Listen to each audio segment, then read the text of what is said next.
Друзі, всім привіт! Зі мною вчора відбулася фантастична ситуація. Я вперше додумалась запитати вас, чи ви зі мною з мого старого російськомовного каналу, чи ви доєднались до мене вже тільки вперше українською мовою. І я була супер приємно здивована тим, що 80% з вас – це мої ріднесенькі, люблені кармічні пиріжки та всесвітні ягідки. І з'ясовується, що замість того, щоб концентруватися, акцентувати свою увагу на тому, щоб перерозповідати про все з самого початку, з самого нуля і пояснювати за себе, хто я можу сконцентруватись на тому, щоб продовжувати свою думку з того моменту, як я її там зупинила, і створювати для вас щось нове та креативне. І тому я в Києві, а коли я в Києві, поруч зі мною є мій сателіт Фліпчарт. І сьогодні ми з вами поспілкуємося як родичі, як плем'я, як я вам розповім свою нову думку. Останнім часом мене невідступно переслідує відчуття, що світ фатально, тотально змінюється безповоротно та назавше. І він вже більше ніколи не буде таким, як ми його знали в епоху бароко, постмодерну, змішання віртуального і реального, крипта, штучний інтелект, війна. Це все наштовхує мене на думку, що зараз буде відбуватися щось таке нове, що всі наші попередні знання нам буде дуже важко застосувати в цій новій епосі, і нам треба бути супер креативними, нейропластичними, швидкими, гнучкими для того, щоб встигати адаптуватись. І ці мої відчуття ще накладаються на те, що до мене зараз стали звертатись по допомогу люди, які не можуть дозволити собі ходити до мене на психотерапію раз на тиждень. Вони до мене приходять на 2, 3, 4 сеанси, і тому в мене є гостра, практична потреба винаходити якісь нові методи психотерапії, по-перше, які будуть супер універсальними, тобто вони можуть допомогти всім людям. По-друге, для того, щоб людина могла самостійно вирішувати свої проблеми, і щоб ці методи були супердієвими та ефективними. І по-третє, щоб вони не вимагали якихось глибоких знань з психодіагностики. Тому сьогодні я з вами поділюсь своїм першим наближенням до цієї нової методики психотерапії ери Тік-Току. І почнемо з вами зі шкали емоційних тонів. Ви вже знаєте, що психічно здорові люди – це ті, які більшу кількість свого життя проживають саме в позитивних емоціях. В радості, любові, інтересі, вдячності, натхненні.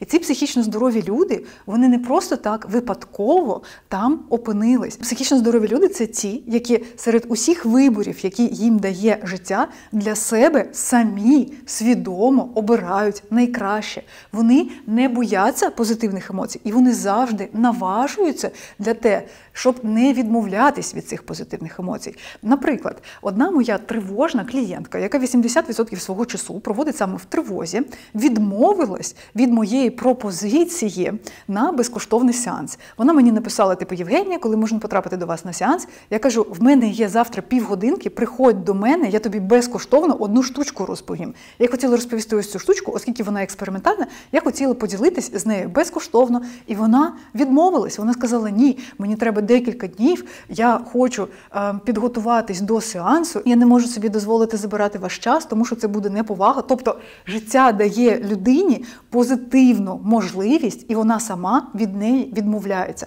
І якщо ви за собою поспостерігаєте, то може з'ясуватись парадоксальна річ, що ви самі відмовляєтесь від великої кількості грошей, щасливих стосунків, найкращої там фігури своєї мрії, подорожі і ще чогось, слави, популярності, професійного зростання, тому що ваша ємкість на витримування позитивних емоцій, вона просто не розтягнута до такого ступеню, і ви просто боїтесь розслабитись і отримати це найкраще для себе.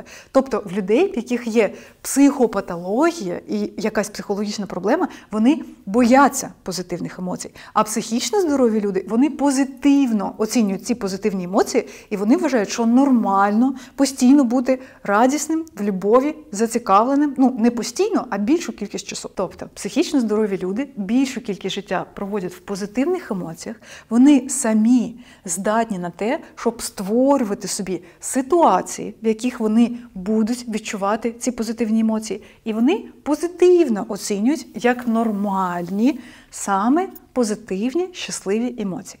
Натомість люди, в яких є якась психопатологія чи психологічна проблема, вони звикли більшу кількість часу проводити в негативних емоціях. В гніві, в тривозі, в депресії, в почутті провини чи соромі. І вони настільки звикли до цього, якщо зараз взяти думки якоїсь тривожної людини, просто повсякденні думки, виписати їх на аркуш, і я буду їх читати кожного дня, я вам гарантую, що за 2 тижні я стану супер тривожною людиною. Тому що, коли ви думаєте ці негативні думки, це реально, як би тупо це не звучало, є негативним самопрограмуванням. Ви їх постійно думаєте, вас це викликає тривогу, ви в це вірите, і ви продовжуєте знов під впливом тривоги вже думати ці негативні думки. Так само і в гніві, так само і в депресії.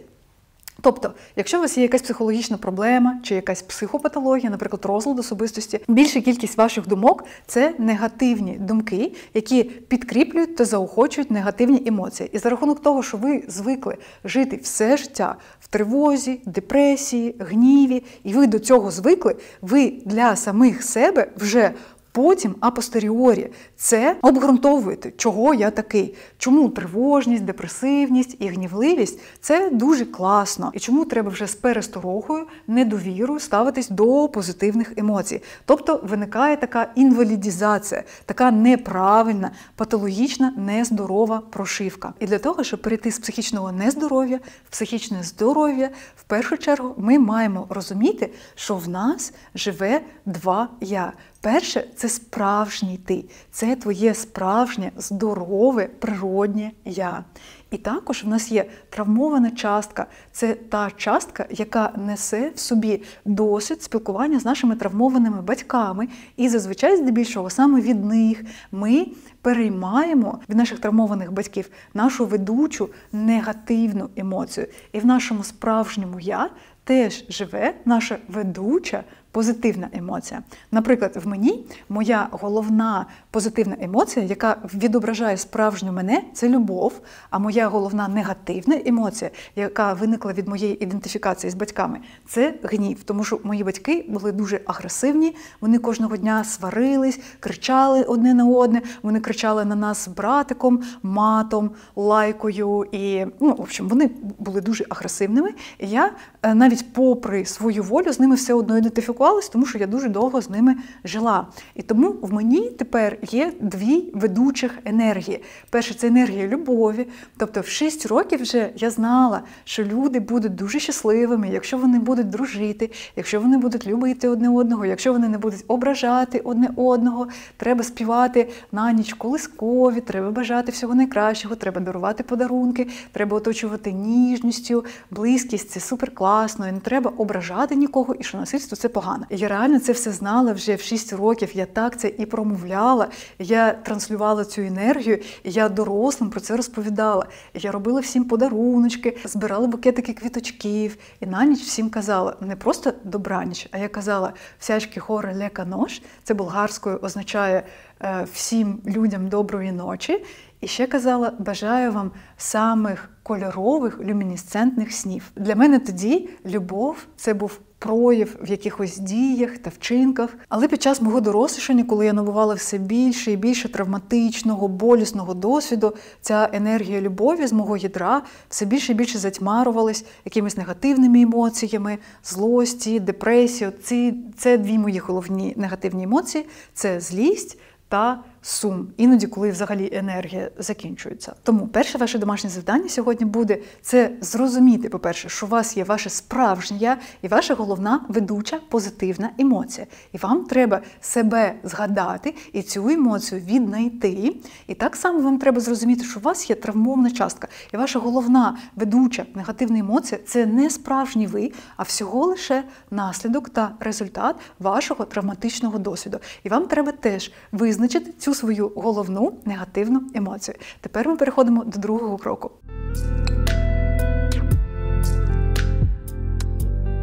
Якщо дуже важко проявляти сміливість, є такий впертий страх перед позитивним досвідом, є страх перед чимось новим, бракує віри до себе, бракує сміливості, і ви вже супер заскорузли в цьому своєму негативному досвіді, нейропластичність взагалі не відбувається, і все це старе его у вигляді вашої травмованої частки заполонило просто весь ваш мозок, то нам тут не обійтись без позитивного мислення. Друзі, Я працюю психотерапевтом 12 років. Разом з ординатурою з психіатрії це вже буде 14 років. Я знаю дуже багато різних методик з психотерапії, я їх успішно застосовую. І все те, про що я розповідала на обох своїх каналах, я робила сама. Я практикувала ненасильницьке спілкування, взагалі навички комунікації, навички стресостійкості, я дихаю за Вімом Хофом, я усвідомлюю свої емоції, я треную свідомість перебування в теперішньому моменті, я роблю все. Я робила аналіз домашнього насильства, я проводила конфронтації з батьками. Коротше, я багато чого пробувала на собі, але все ж таки все, що я маю в житті, реально, буквально все. Ютуб-канал на 1,6 мільйонів підписників, майже 100 тисяч підписників на цьому українськомовному ютуб-каналі. Прекрасні стосунки, любов до себе, те, як я виглядаю, здоров'я, популярність, вдячність глядачів, гроші, супервізанток, креативність. В першу чергу, в базі своїй, я це маю реально завдяки позитивному мисленню. Давайте я вам зараз спочатку розповім, як ми можемо застосовувати позитивне мислення для того, щоб це було не просто якоюсь такою езотеричною шняшкою, а щоб це було реально дієвим методом. Значить, перше, що ми маємо зробити, це ми маємо створити дуже чітку альтернативу. Це фінал нашого розвитку, тобто це наша кінцева мета. Ми ніколи не зможемо відмовитись від старої поведінкової стратегії, поки ми не будемо знати, куди нашій психіці йти. Дуже класно мати просто конкретно аркуш, на якому буде прописано все, що ви хочете мати, ну, наприклад, за 5 років, чи взагалі в житті. В мене там написано, що в мене є англомовний ютуб-канал на 5 мільйонів підписників. Я створила світове відкриття з психотерапії. Ближче до старості я хочу взагалі припинити існування психотерапії на землі. Як Зігмунд Фройд відкрив психотерапію і поклав їй початок, я хочу закінчити психотерапію, тому що я хочу, щоб в моїй старості вже всі люди на землі стали психічно здоровими, і вони знали все те, що знаю я. Я прописала там, скільки я хочу заробляти, як я хочу виглядати, якою я хочу бути. І я супер-супер чітко уявляю собі те, якою я буду в майбутньому, і я відчуваю, які емоції це в мені викликає. І для того, щоб сформувати цей чіткий ідеал, до якого ми хочемо дійти, ми маємо орієнтуватись на те, що в нас викликає максимум задоволення, що в нас викликає максимум натхнення, більше за все зацікавленості, щоб це вау, щоб це реально прям супер-супер нас надихало. І це можуть бути навіть найсміливіші фантазії, тому що все те, що я вже прописувала, і взагалі, от просто вдумайтесь, просто згадайте, все те, що ви колись реально супер чітко хотіли і дуже сильно хотіли. Якщо ви позгадуєте, це у вас реально вже все відбулось. До речі, хочу вам розповісти історію про свою супервізантку Оксану. Ще коли в мене був російськомовний ютуб-канал, я робила оголошення на набір супервізанток, в неї ще тоді навіть не було психологічної освіти. Вона написала мені листа.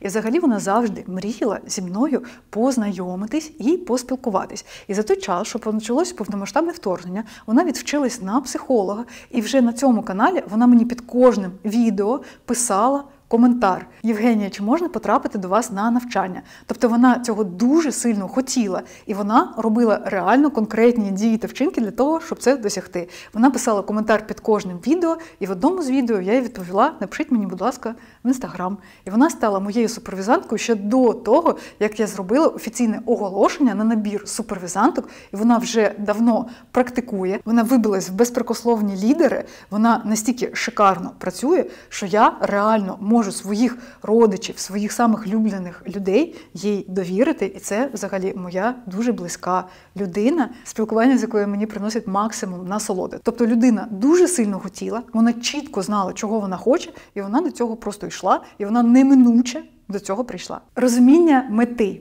фіналу, чіткої цілі дає вашій психіці якби команду «фас», «шукай». І тоді ваша психіка Наша психіка у кожного з нас супер-супер мудра. І якщо там нічого не ламати, якщо там нічого не підкручувати, психіка сама природнім шляхом, за рахунок того, що вона буде налаштовувати свою увагу вже на пошук цих елементів в реальності. Наприклад, якщо ви хочете купити Теслу, ви всюди починаєте бачити Тесли. Якщо ви вагітна жінка, ви всюди починаєте бачити вагітних жінок. Тобто наша увага, вона сама починає відшукувати варіанти, можливості і шляхи для того, щоб реалізувати цю мету. А якщо ви не знаєте свою мету, ви не знаєте, на що вам витрачати своє життя, ви не знаєте, на що вам витратити ваш сьогоднішній день, що вас буде наближати до цієї мети, що вас буде віддаляти від неї. Тому розуміння цієї фіналочки, цієї альтернативи, цього позитивного сценарію має бути супер чітким, прописаним, суперпозитивним, максимально сміливим. В фантазії можна все. Далі, ви зараз ось тут, наприклад, вам 24 роки, ви студент, ви ще не заробляєте гроші, ви хочете бути суперкрутим психотерапевтом, заробляти $5000 на місяць, мати прекрасні стосунки, займатися спортом, знати англійську мову. І для того, щоб швидше прийти з цієї точки сюди, кожного дня ви можете прописувати буквально по 10 хвилин на день щось за позитивним мисленням. І таким чином, коли ви будете так от кожного дня прописувати, то цей шлях буде вимальовуватись більш, він якби буде створюватись вже як полотно. А що ж саме конкретно ви маєте прописувати протягом цих 10 хвилин кожного дня, коли ви будете займатися таким позитивним самопрограмуванням, так би мовити? Це можуть бути як супермалесенькі, дрібнесенькі побутові речі. Наприклад, мені завтра треба піти до ортодонту, я переймаюсь за те, що він не зрозуміє, що мені заважає там один бугор, і це зміщує мій суглоб ліворуч, і він в мене через це болить. І я буду перейматись через те, що цей Остап, він буде свій бугорчик берегти і боятися його підпилити. І не я буду для нього важлива, а якби його такий проєкт абстрактний, який є в нього в голові, і що я буду з ним сперечатись, спорити, що в нас нічого не вийде, і що я залишусь непойнятою. Я прям сідаю і прописую. Завтра я прийду до Остапа, я йому все поясню, він мене зрозуміє з першого разу, і за 30 секунд мені підпилить там цей бугор. Тобто я прям пишу, як я хочу, щоб було. Наприклад, як сьогодні пройде відеозйомка. Щоб все було легко там, щоб мені все вдалося з першого разу зняти.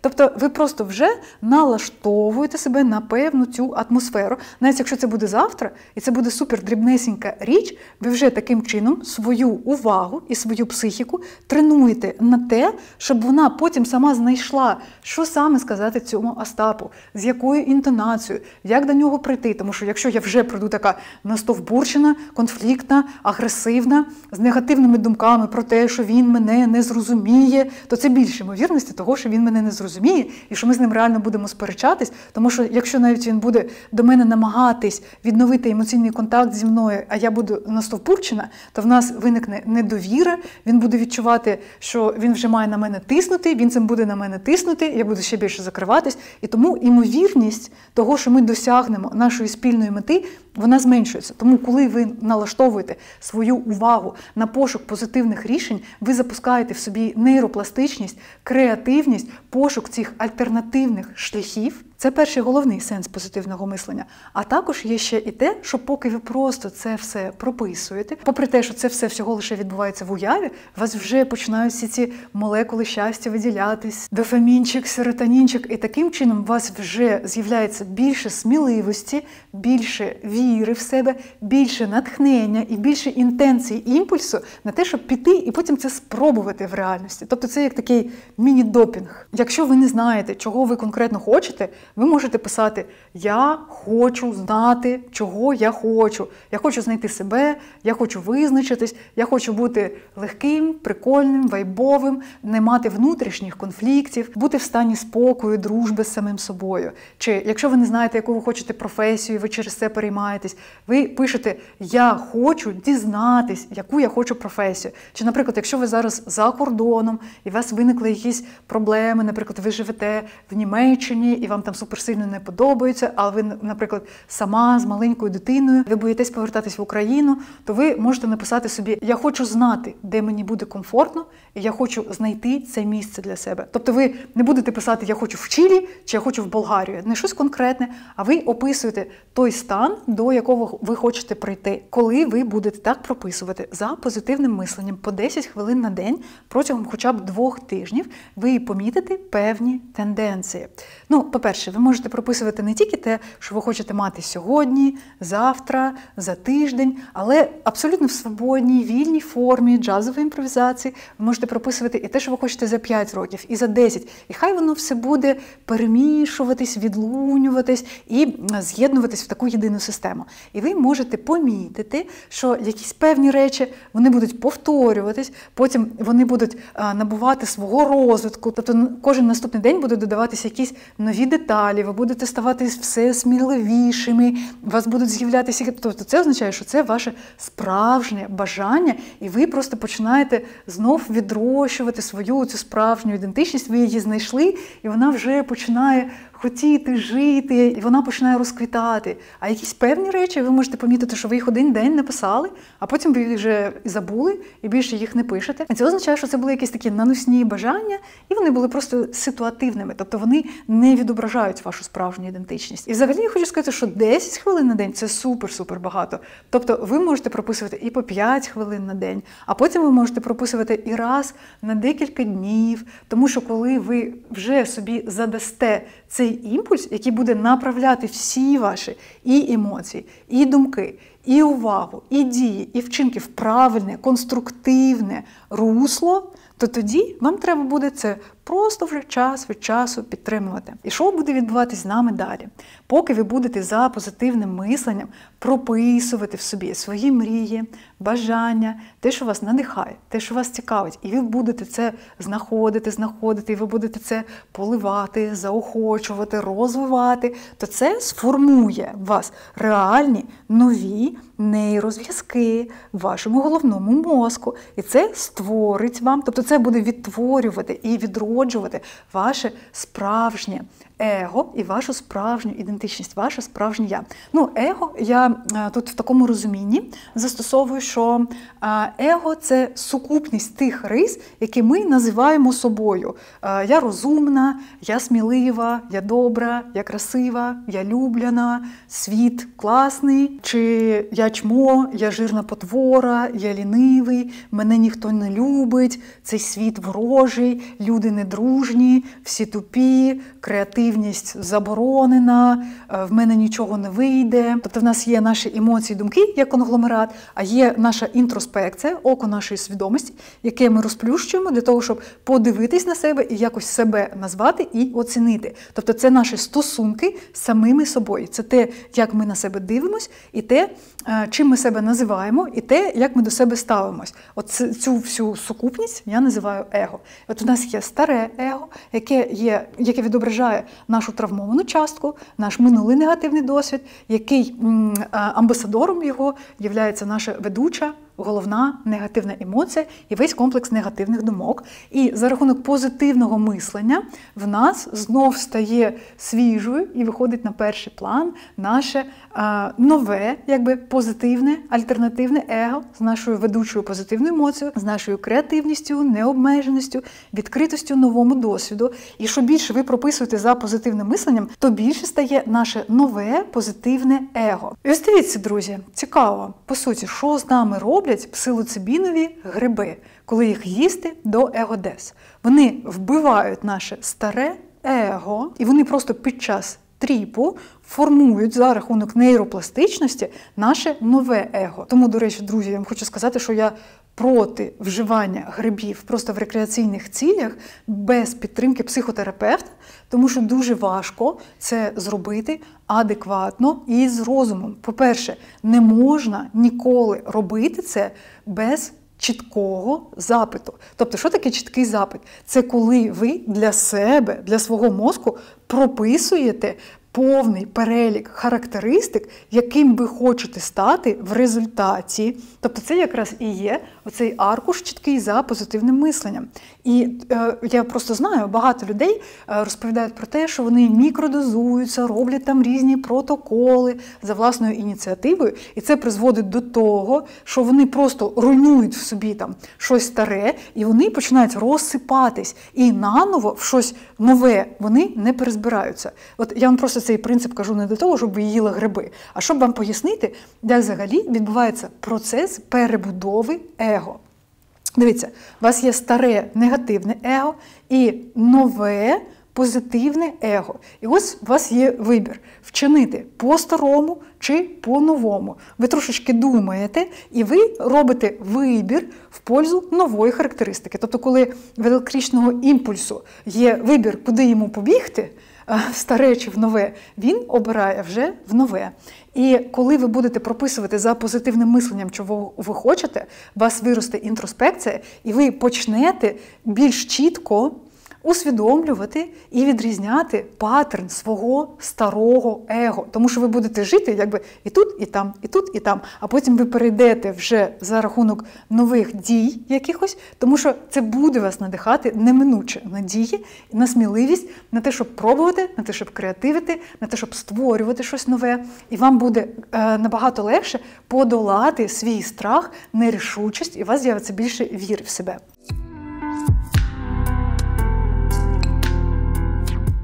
Якщо ви хочете, ви можете це прям третім окремим домашнім завданням зробити. Ви можете прописати собі прям характеристики свого нового его, і ви можете прописати собі, наприклад, там, я сміливий, я долаю страхи, я долаю сором, в мене багато друзів, в мене багато енергії і сил. І ви можете прописати характеристики свого старого его і помітити цей паттерн, описати його для себе більш чітко, для того, щоб не боятись відокремитись від нього. І тоді ви навіть можете помітити якісь певні точки перетину, збігання з тим, якими були ваші батьки, і які вони обирали для себе стратегії. Чому я, до речі, кажу, що це психотерапія майбутнього, може бути психотерапія ери Тіктоку, тому що ми дуже багато чого взяли від наших батьків, і раніше в історії людства це було нормально, тому що покоління, вони так і жили, і мало змінювались наступне від попереднього. А зараз, мабуть,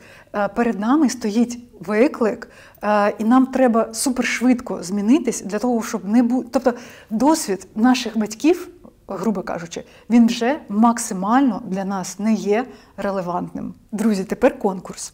Якщо ви виконаєте всі ці 3 домашні завдання і протягом місяця будете прописувати за позитивним мисленням свої цілі та мрії, і потім напишете про свій досвід коментар, автор коментарю з найбільшою кількістю лайків отримає від мене 2 безкоштовні сесії, кожна тривалістю 1,5 години. Тому бажаю вам проривних інсайтів, підписуйтесь на мій канал, залишайте коментарі, ставте вподобайки та чекайте на мої нові відео. До нових зустрічей і всім па-па!